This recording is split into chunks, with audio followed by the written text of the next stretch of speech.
époque-là, moi j'avais un père qui était officier de marine. Il se barrait, il faisait la ligne New York sur les paquebots. Et moi, gamin, on fantasmait beaucoup, enfin, on imaginait beaucoup sur un autre univers où il allait, mais on n'était pas encore allé, quoi. Et quand je suis parti aux États-Unis sur le France, ça a été vraiment le gamin, j'avais 18 ans, mais j'étais vraiment le gamin qui allait enfin voir ce qu'il y avait de l'autre côté.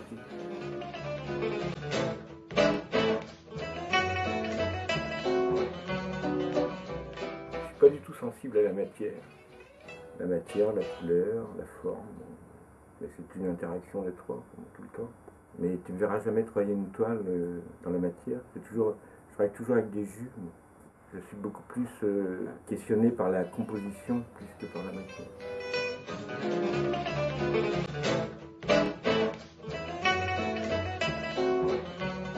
L'ombre et la lumière, c'est le peintre.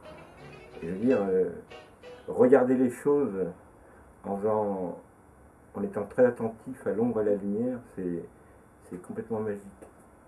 Attentif à l'ombre et à la lumière, c'est complètement magique. Tu parlais de la matière tout à l'heure, mais je pense que la matière, c'est de la lumière. En fait. Je pense que même nous, au départ, on est de la lumière. Ouais. Mais bon, on est amnésique.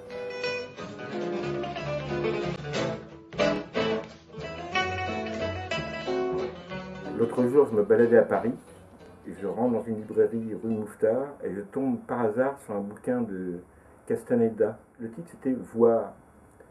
Et c'est un étudiant américain qui va s'initier au pays Holt. Le vieux sorcier mexicain qu'il va voir dit que quand il voit vraiment, il voit les humains en forme d'ovale lumineux. Et ouais, moi je fais des ovales, je sais pas pourquoi.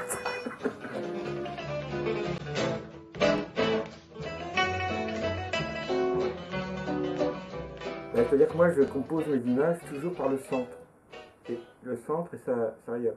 Et souvent, enfin il faut regarder un peu ce que je fais, souvent il y a la surface et j'essaie de creuser la surface. Je vais toujours voir derrière. Et un jour j'ai fait un dessin et au lieu d'aller derrière, c'est venu devant. Et donc j'ai laissé faire les choses et ça a donné une espèce de forme ovoïde. Et puis bon, j'ai un peu systématisé le phénomène, j'ai fait une série de 20.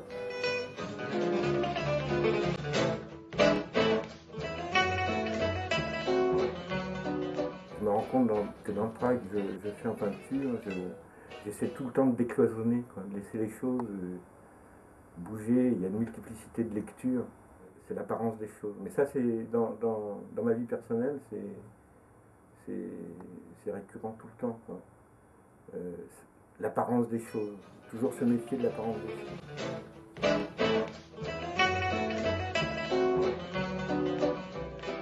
Quand je commence un travail, devant ma surface, je décide de ce que j'ai envie de faire.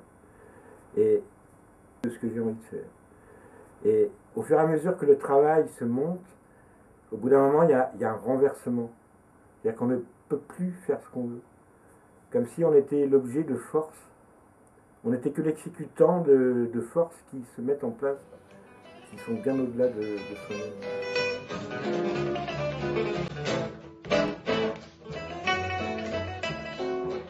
La première chose qu'on fait avec un enfant, c'est de lui apprendre à parler. Et on va donc lui apprendre d'abord à nommer les choses. Et le fait de nommer quelque chose l'isole de son contexte. Donc c'est ça que j'essaie de dire en parlant du regard du nouveau-né. C'est l'apprentissage, certes, mais le désapprentissage en même temps. Et laisser le chaos visuel venir vers soi. Et ne plus apprendre à donner plus d'importance à une chose qu'à une autre. Et à ce moment-là, le monde devient magique, ça devient réellement magique, quoi. Je connais bien le système scolaire pour y avoir enseigné 40 ans.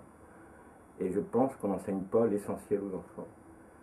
Et bien sûr, il faut leur apprendre à lire, à écrire, à compter, à raisonner, tout ça, mais on ne leur enseigne pas, par exemple, ce qui est évident, c'est par exemple l'impermanence des choses.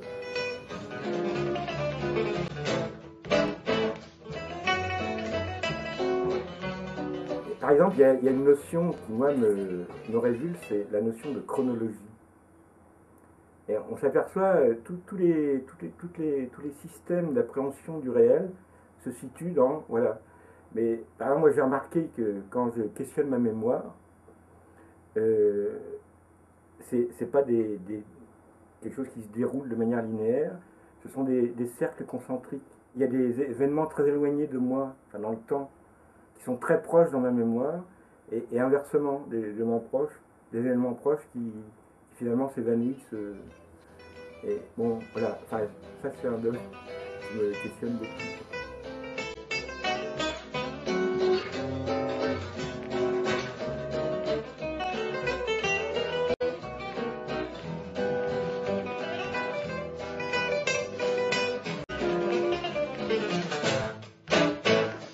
Et je caresse une œuvre comme je caresse une femme.